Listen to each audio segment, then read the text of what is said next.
occasionally regrets agreeing to do. Big win in Seattle, though. But we did we win the battle or lose the war? Here to talk to us. Nobody covers the team better or longer than the one, the only Matt Barrows. Good morning, Matthew. Morning, guys. Any way to shrink my head? You really don't like that, do you? Well, it's him. I mean, it's I feel like you can see all my pores. Oh, here we go. There we go. There we go. Look, that's go. great. Good work, Anthony. Now that's technology. No, because Matt's right. Like, Yeah. I have a giant head. As do I. And if we were doing that, I was in the middle. Yeah. Nobody puts David in the middle. That would be scary. Now the proportions are right. Yeah, by the way, I have a tiny little pinhead too. So it's just not authentic. The thing is, Matt, what's crazy is that when you are in the middle, it's so comically larger of a zoom in than where you are right now. How do we fix that? I'm still bigger than you guys, though. Well, yeah, that is true. Yeah. Because they're accounted for the zoom in. Oh, okay. Well, you know, look, it's not like he's some guy from the Fresno, Gazette. You know, we're talking to the national reporter here. We'll do better in the future, Matt. Matt's not convinced. Matt's not convinced at all. All right, Matt, big win. We read the stat earlier, 1-10 previously before BP, before Purdy. He is 4-0 in Seattle, and anytime you get a win at Lumen Field, it's a great thing. But, oh, my goodness gracious, Brock Purdy, a shoulder and a toe, George Kittle, a hamstring. It was a great day, but not a great evening for the Niners. Yeah, Juwan Jennings, a shoulder. We don't even know about that. And that was already precariously thin position. So they were compelled to sign Kendrick Bourne. Kendrick Bourne can come in off the street and then he could be starting in New Orleans. I mean, that's how crazy thin that position is. So, yeah, they have all sorts of headwinds. I mean, you go back to last year and you think of, all the reasons why this team, only had 6 wins, injuries, special teams lapses. Here we are. Those are the storylines heading into New Orleans. It is a win, though, and it's a win on the road. They started off last season with a win against the Jets on Monday night. That was a home game.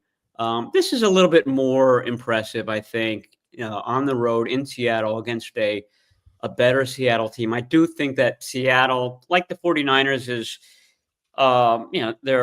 they're trying out a new offense and they're going to be better. They play this team in the finale too. So they're going to be better in that game, more well-versed with that offense, that rushing attack. But, you take wins where you can get them in this league, and the 49ers got a win. As we talk with Matt Barrows from The Athletic, of course, brought to you by Stockton Honda. Matt, let's start with that injury, though. That first drive was so great. Really impressive how they went down the field, mixing in Pearsall, and they capped with that Kittle touchdown. Later, though, in the half, he is out. Now it's word hamstring, and, the wording yesterday was a few weeks. What's your read on as close to a timetable as you think what that means? Well, I mean, remember that Ricky Pearsall had a hamstring injury back in the spring, and he missed all of the spring practices and then missed the beginning of training camp too while he was getting back into the swing of things. So, I mean, these are multi-week injuries. I don't know what grade hamstring strain it was for Kittle. I know that as soon as it happened, usually in the press box you hear, George Kittle has a hamstring. He's questionable to return. He was out right from jump. So, I mean, I think it was significant. So, I mean, I think it's enough to put him on IR. So 4 weeks at least. And then after you get that 4 weeks, you then have the usual, okay, well, he's running on a side field. He's getting back into shape, et cetera, et cetera. So now I think if you're the 49ers, you've got to prepare for, 4 or 5 weeks without your best receiver from 2024. So I got called doom and gloom by one of our texters earlier, but I find myself as a Niner fan, Matt, despite the win. There are so many, it's like a minefield for these guys. As you mentioned so perfectly, this was already a position they were light at, not to mention George Kittle and his extra protection for Brock Purdy. Now on top of that, you've got Juwan Jennings. You were already light there. You got so in the Purdy thing, which we're going to ask you about as well. Great time to go to New Orleans if you had to pick one, but it just seems like this whole, I don't know how much longer they can do smoke and mirrors, and we're already in week one, Matt. Yeah. They had 3 newish receivers on the team in Seattle. Russell Gage, MVS, Sky Moore. Those guys weren't targeted in the passing game. And I thought that MVS on that second interception where Purdy forced the ball to Ricky Pearsall. There were 4 Seahawks there in the frame. Is that because he's just not used to throwing to these guys, and he's got a connection with Pearsall, and it's just sort of in his head, instinctual at this point to go to the guys that you're familiar with. So something has to change there. You're going to have to target one of those guys in the future. Kendrick Bourne, one slight glimpse of positivity is that, okay, let's say that Mac Jones does start this upcoming game. Mac Jones's best season was his rookie season in 2021 with the Patriots. Who was his best target that year? It was Kendrick Bourne. So he's got a bit of a rapport with this guy. And the other part is that, Mac Jones was the number 2 quarterback throughout training camp. So he was throwing to a lot of these number 2 receivers. He threw a lot to Russell Gage, for example. He threw a lot to Jake Tondres, the backup tight end. Yeah. Braden Willis is a backup tight end.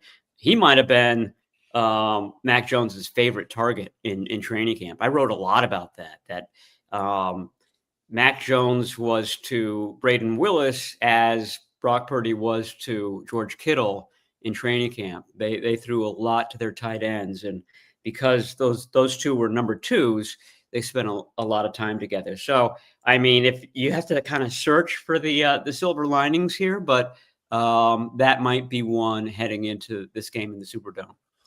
Matt, there was a development late in the week about Christian McCaffrey. All of a sudden, question mark whether he'd go. He certainly played. And then it went from playing to as many touches as he's had in years. In one sense, that's encouraging, but also a little alarming how many times he touched the ball based on his injury history. How concerning is that, or is it even concerning? I asked Kyle Shanahan that yesterday. How did Christian McCaffrey come out of the game? And he said, well, he's not on my injury report right now, so I think he came out okay. We'll find out more on Wednesday about a lot of these guys. Remember, Trent Williams went down with what seemed like a painful injury, and he was helped to the sideline. And Dominic Pooney went down with an injury, and he was helped to the sideline. Would not be shocking if some of these guys weren't practicing on Wednesday. We'll have to wait and see with McCaffrey. Certainly nothing in his, that we could see before the game, during the game, after the game suggested that he was hurting. The game was on an artificial surface. They've got an artificial surface coming up in New Orleans. That's kind of a notoriously unforgiving surface too. So we'll have to see, but that was the bright spot. That was what Brock Purdy relied on in this game. Brock Purdy usually is a aggressive downfield thrower. That's one of the stats that you cite all the time. Look at the distance of his average target. It's way higher than most quarterbacks. You think Josh Allen with his cannon arm and he must be gunning the ball down the field all the time. Well, no, not as much as Brock Purdy is. But in this game, in week 1, most of his passes were 10 yards or less. Why was that? well, he doesn't have a lot of receivers, and he's got Christian McCaffrey as probably his best option on the vast majority of plays. So that's going to be a theme, I think, to begin the season. So what can Kyle Shanahan do to mitigate these issues? Obviously, you've got MVS, you have Kendrick Bourne, you have other things he's going to try to incorporate. But with the amount of touches that CMC had last week, we talked before about him being in the slot more. But could we see a lot more Brian Robinson, CMC sharing the field to kind of make up for some of those receiver issues? I don't think so. I don't believe that they did that at all in against the didn't see it. Seahawks. Yeah. I didn't think that Brian Robinson, and this was his first game with the 49ers, so he's not going to be, in tune with the running game, with the blocking. But I think he left some yards on the field in this game. I mean, I'm still not sure why Isaac Guerrero was demoted the way he was. I mean, you saw him playing kickoff coverage, you saw him playing punt coverage. I just think that if he finds a seam, he's gone. I mean, he's got that amount of speed. He's also good in the passing game. He was a former receiver. I mean, it seems like if you're looking for explosion that you're lacking in the wide receiver department, now in the tight end department, he would be an obvious choice. But they seem intent on getting Brian Robinson those snaps and getting him to the point where he's well versed. But he's never been. He's not a one cut and go guy. He's more of a grinder. He's more like Jordan Mason, who had a great game last night, than he is the star running backs that the 49ers have had in the past. So a little bit curious. I wonder whether he's sort of in reserve. But like I said, if you're looking for big plays, big chunk plays that probably going to be missing in the near future, that's a possibility. Matt, you surprised that Jake Moody's still on this team? Yeah. I'm surprised that they don't have an option yet, and that could change today. But I think it starts to become irresponsible, or maybe it already has, to rely on him. You saw the Atlanta Falcons today bring in a kicker to the practice squad to challenge the incumbent there, an established incumbent who's kicked some huge kicks in Atlanta, but he missed one. A big one on Sunday, and they're making a change.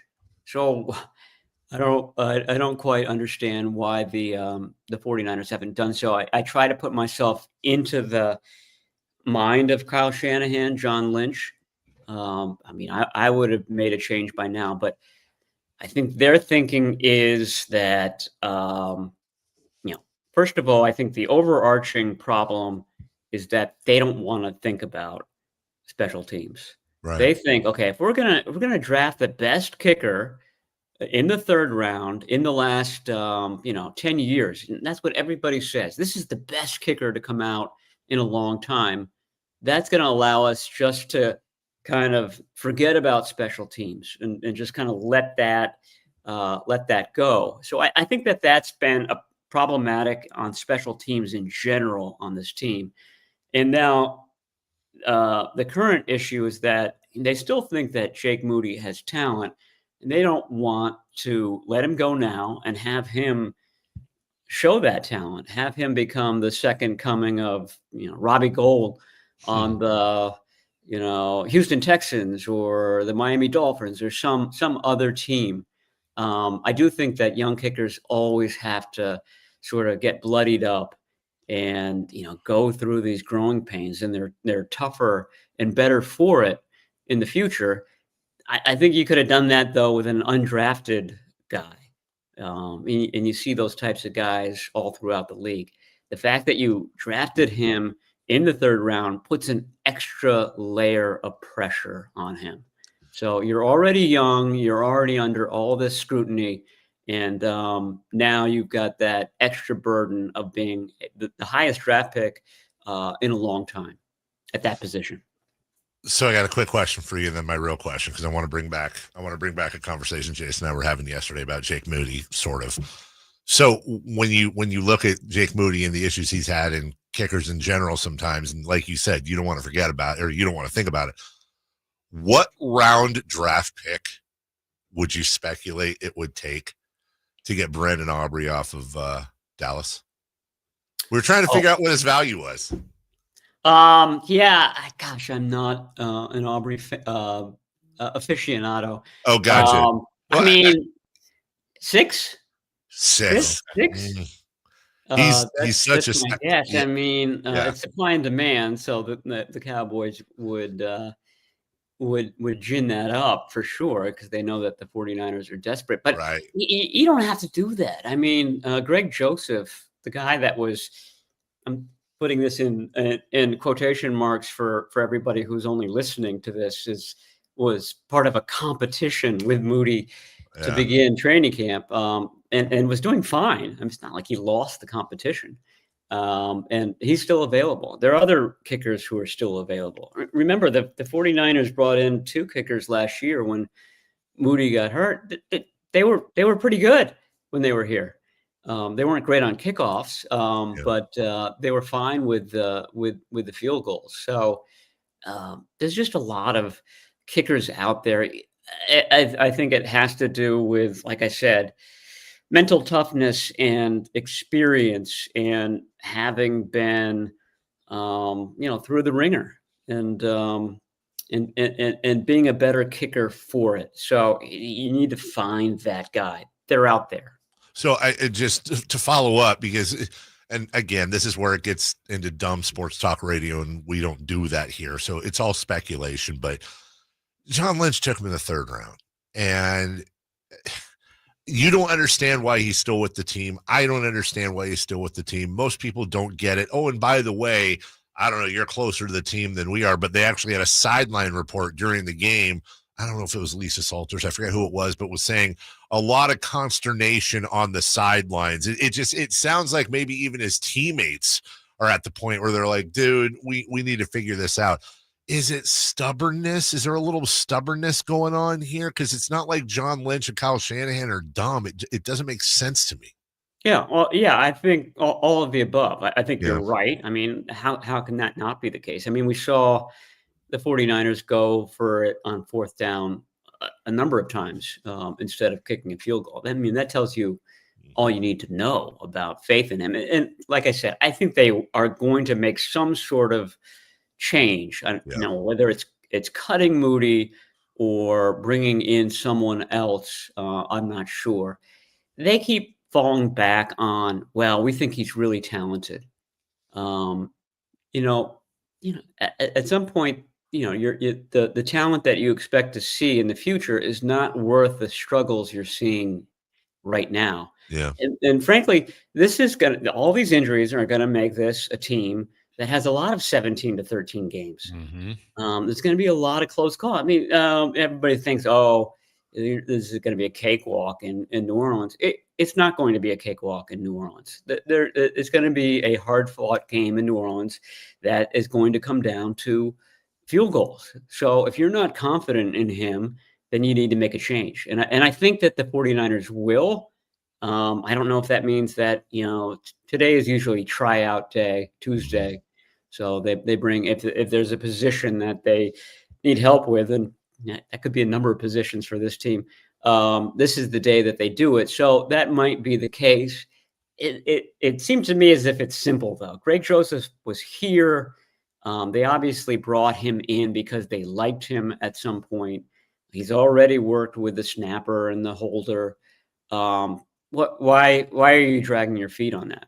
Yeah, 100%. Matt, I know you touched on it earlier that if they did go to Mac Jones this weekend, his experience before and with Kendrick Bourne and all that, but it's Tuesday and more will develop during the week. If you had to guess with Purdy's shoulder and toe, who is quarterbacking on Sunday? Yeah, I guess Mac Jones. I mean, Kyle out of precaution or serious injury there? Well, I mean, if it's turf toe, I mean, Kyle Shanahan was asked, is it turf toe? Yesterday, and he hesitated and said, I just have toe here. So, I mean, if he's forcing us to guess, Right. irresponsible journalism, and I know Dave likes to have an elevated discourse on this show, not That's just right. typical sports talk blather. But if I had to guess, I'd say it's turf toe, and turf toe is a serious injury, especially when you're playing on turf coming up, artificial turf. So yeah, I would say that it's more than a 50% chance that Mac Jones plays, and Mac Jones, he looked good in training camp. Was he as good as Purdy? No. Was he really good last year for the Jacksonville Jaguars? No. But he gives you a shot, I think. And like I said, the Bourne connection, the chemistry he has with some of these other receivers that he's going to be playing with, his experience, I think, like I said, at least gives them a chance in this game. So it'll be Mac Jones versus Spencer Rattler. I mean, if you're not in the front row for that game, I don't check your pulse on that one. Sit down, Manning and Brady. Couple new sheriffs in town. On a scale of 1 to Lou Holtz, when it comes to having fun with and you've covered these guys forever, Matt. When I say having fun with the injury report, I mean understanding that the injury report, while following the rules, can also be a little bit of a strategy. Where would you say Kyle and John rest there? Are they the types that tend to, again, legally take a thing here or there, or are they pretty straight down the middle when it comes to that?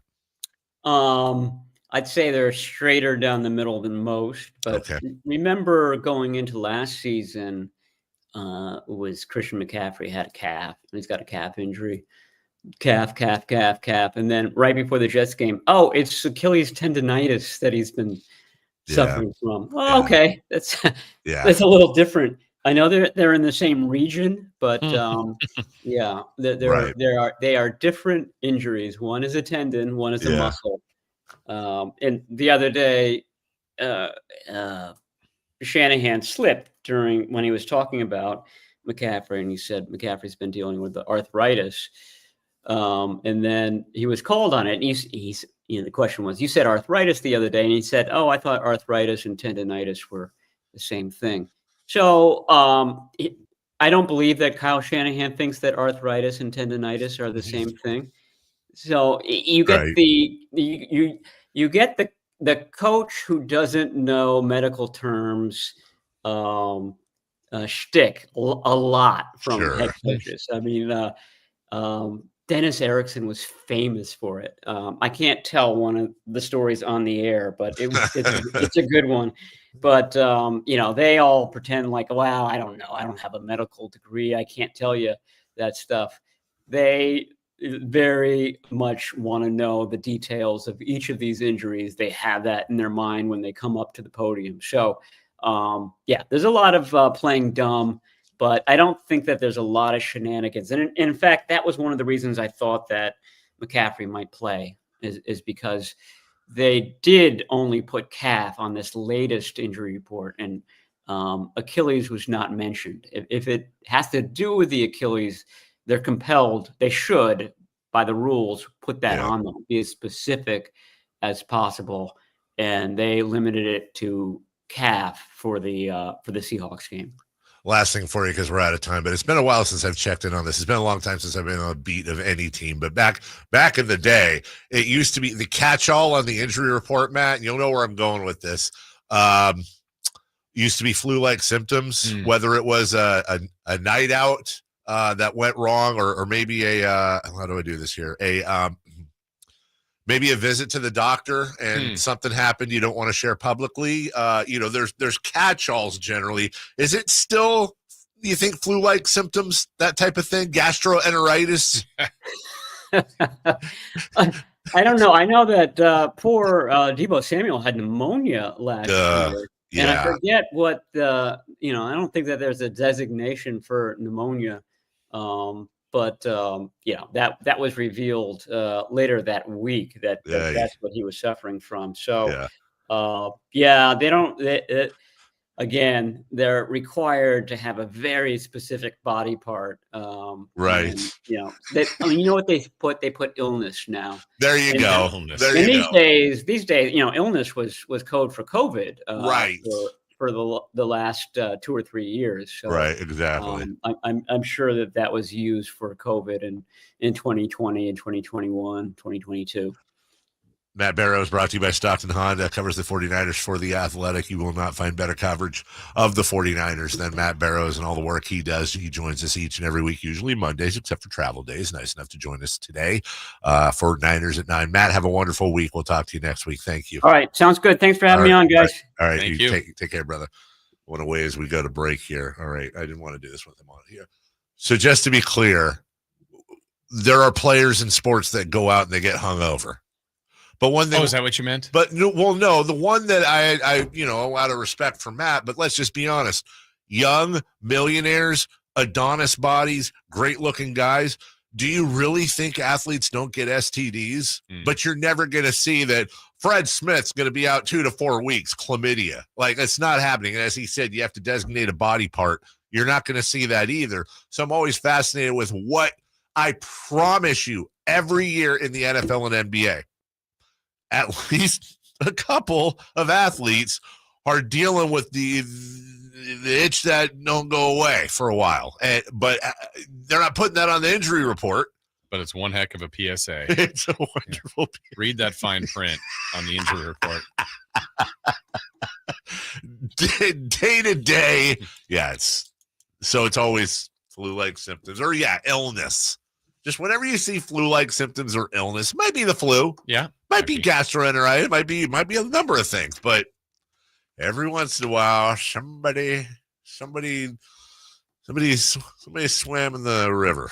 I don't know what that means, but you get what I'm saying. And it was the wrong river to swim in. We'll take a break. Right, Jason? Right. When we come back, what's on deck? Brought to you by Track Stacking and Railing. And we'll get celebrity birthdays and crosstalk with White Gleason coming up next. Capital Casino, conveniently located on 411th